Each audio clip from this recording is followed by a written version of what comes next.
everyone, I am Titiksha and you're watching Excellence 70, a news channel dedicated to sharing stories of joy, triumph and accomplishments emerging from the prestigious School of Specialized Excellence Sector 17, Rohini. Today, we have an exclusive footage from the press conference held at ASOSE Sector 17 following the IB consultant visit by Ms. Janet on April 18th to 19th, 2024. Some dedicated reporters from our channel were privileged to be present at the site to capture the valuable insights shared by the consultant. During the press conference, the reporters had the opportunity to interact with the IB consultant, Ms. Janet, who is from New Zealand, without any constraints. They got engaged in enthralling conversations and engaging dialogues with her. The consultant was free to share her insights and suggestions, as well as the reporters present were free to ask her the questions. The event turned out to be an interesting, interactive and an informative one, with both the IB consultant and the reporters contributing to its success. During this process, the consultant shared her insights about the IB middle year program and also shared her experiences and her journey. Now, without further ado, let's dive right into the video to witness the insightful discussions that took place. Okay. Well, thank you very much for coming today, people. I'd like to take some questions from the floor. Who'd like to go first? Yes.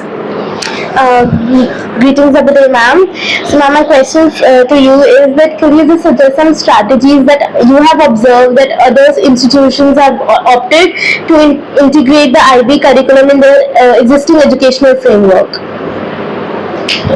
Let me think. That's a very interesting question. And you're talking about, I guess, about what we call change management, managing the change. I think one thing that's really important is understanding the change and going in a patient, slow manner. What I've observed is that sometimes people try and go very quickly when they're implementing a change without actually understanding what they need to do or understanding why they are doing it. And then all of a sudden they come crash. You know, it falls apart or it gets so far and it doesn't get any further. So what I've observed is that the best success for integrating NYP is to be patient, take it slowly, but just try really hard to understand why everything is happening. You know, if somebody says to you, we're going to have a key concept today, just stop for a minute and think to yourself, why? Why do we need a key concept? And then as you understand it, it will grow in a much better way. So go slow, understand the purpose, be patient. That's my answer. Thank you, ma'am. Another question? Let's go to the back row here. So ma'am, what motivated you to implement IB curriculum and how has it impacted students' learning and development? Okay, that's a difficult answer because I've introduced IB to lots of different schools, or not lots, but 3 different schools. I can tell you about my first experience, yes. So I was teaching in New Zealand and I decided that I was ready for an adventure. I wanted my world to be wider. So I learned about the opportunity to teach overseas. And I went to what's called a job fair where lots of principals from lots of different places are.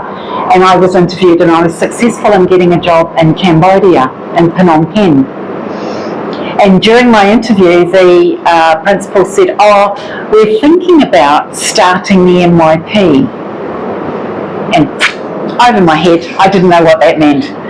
But I didn't say anything. You know how you don't say something if you're not sure what they're talking about, you just, you know, so I was just a little bit quiet about that. And then I got to the school and the next thing the principal said to me, Janet, I want to send 11 teachers to training for the NYP. And I thought to myself, oops, I better find out what the MIP is. So honestly, it was just an opportunity. I didn't have any reason for it. But we went to this training and I was very creative. That was a training for music teachers, which is what my job was. And everybody who was there was so interesting. You know, they came from lots of different countries. They had lots of different ways of teaching music, lots of different types of music they were teaching. And all of a sudden it was like my world just went, you know. And I came back and the principal said, are you interested in starting the MYP? And I said, yes.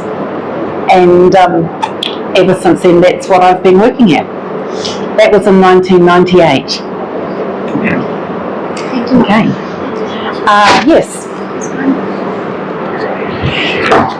What inspired you to become an IB consultant, and what do you enjoy the most with schools seeking IB opportunity?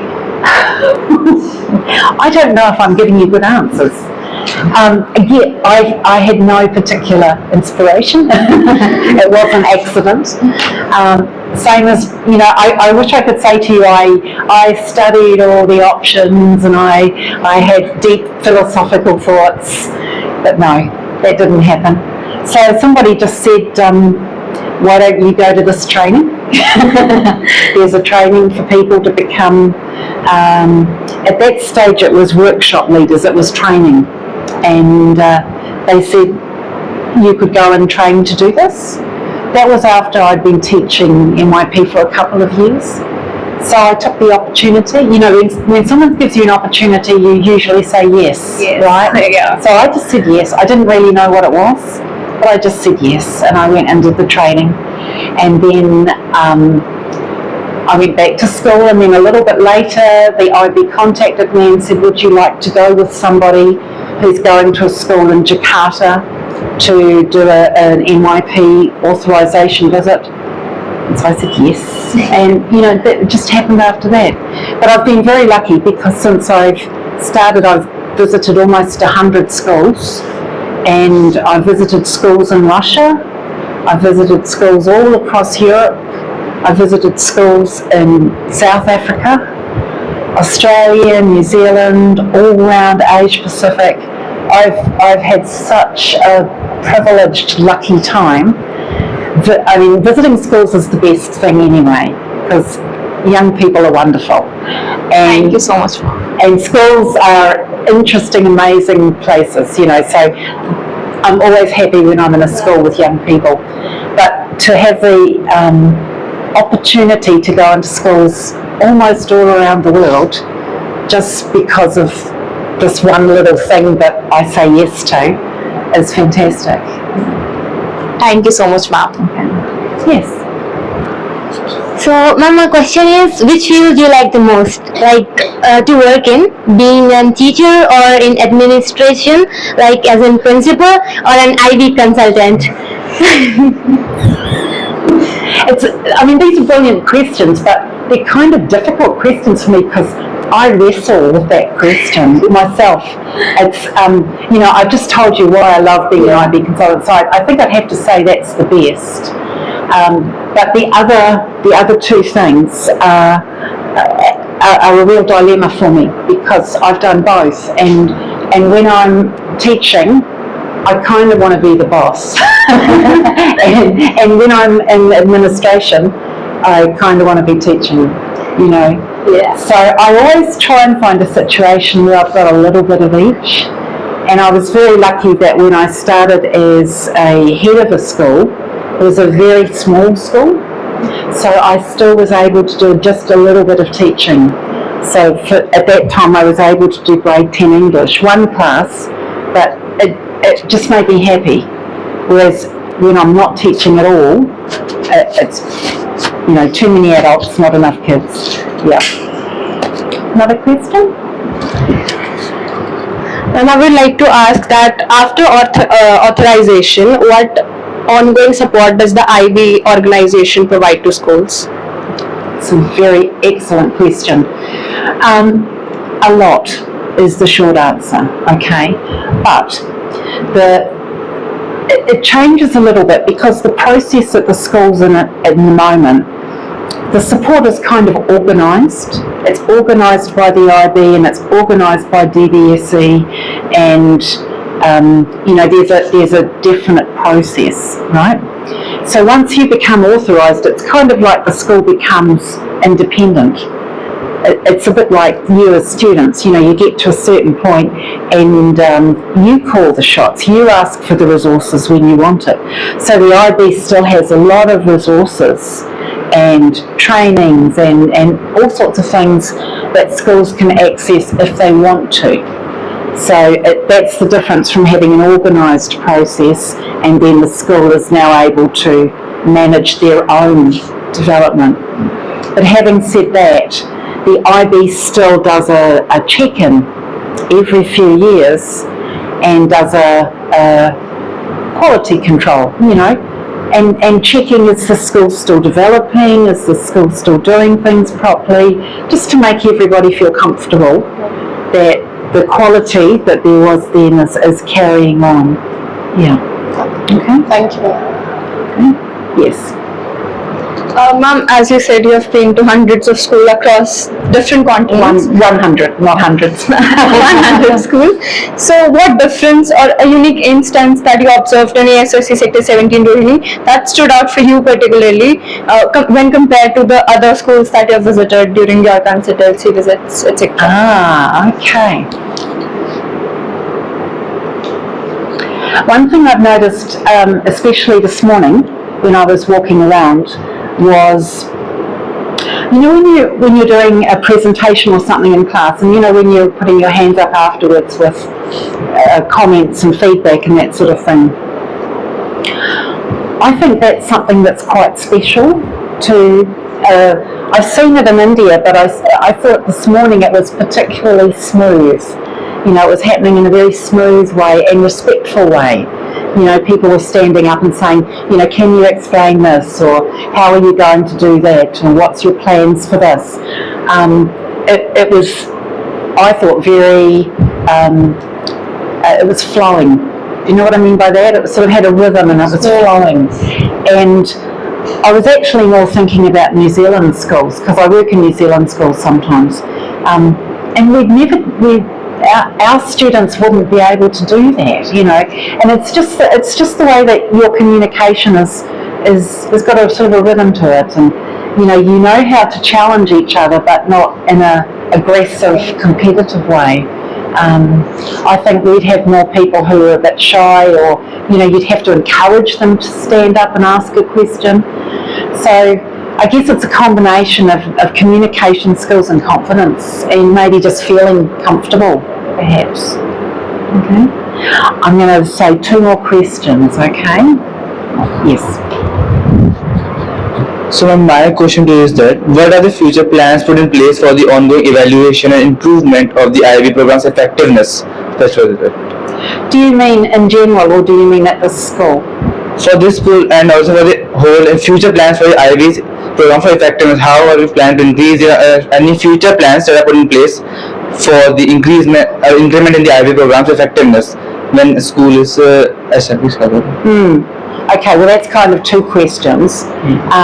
I'll just answer one of those questions, okay, because I don't really know all about those unless, would you like to say anything about? No? So I can talk about future plans for the schools. And I don't really know what the future plans are, because that's up to your facilitator and your MYP coordinator and the other staff. But what you have is every IB program has what's called standards and practices, and they describe what should be done. This is what the program should be doing.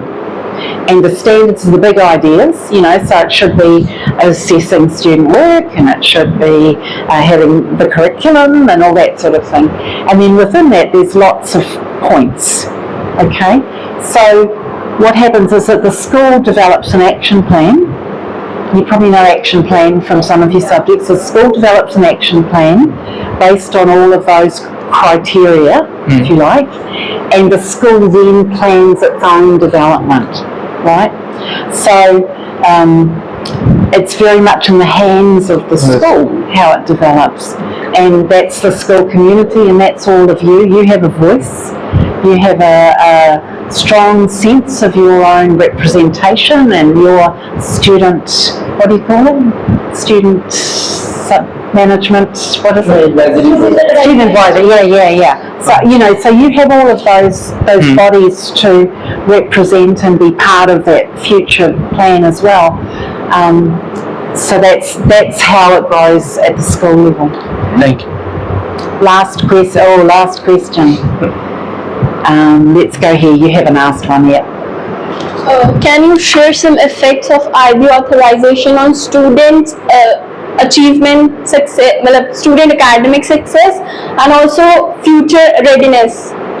About something about their future readiness. Okay. Well, it's very hard for me because I've been in a NYP environment for a long time, so I'm kind of used to it. But I would say that two things stand out for me. One thing that stands out is the quality and the complexity of student work, and it just gets better and better and better. The more that, in your case, the more that the grade 9 improves, the more that the grade 10 will get better. It's an accumulating effect. So the quality of student work, what they can actually do and produce, and the skills just gets better and better. And the second thing is how meaningful their experience is. And I think that's a really huge difference that you only really know if you're inside an NYP school. You experience that students are getting so much more meaning out of what they're doing, and what they're doing means more to them. And the same with the teachers. There's this kind of circle of, it's like a resonating chamber. It becomes more significant, and so therefore the students start doing actions as a result of what things mean to them, and therefore they have more impact on the world around them, and all of that sort of thing. So I think quality and meaning are the two things that stand out to me. But there's lots of other things like the community and the relationships and things, which are also important. And for me, I've really benefited from the international mindedness and the chance to interact with my colleagues in different places and different cultures and things.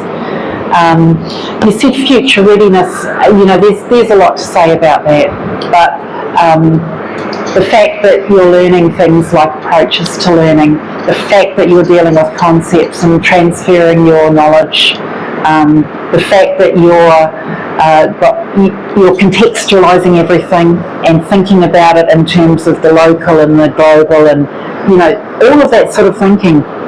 The fact that you're being creative and critical, interactive, collaborative, all of those things, that's the readiness. Because none of us know what we're going to be faced with in the future. None of us, not me with my few years left, or you with your lives in front of you. So, those are the things that are going to help us.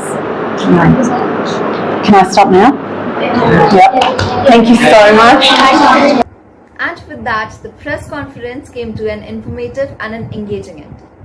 We can see that the IB consultant was very much impressed by the work ethics and the culture of the school. The event highlighted a positive atmosphere, and we're glad to have got the opportunity to be a part of it.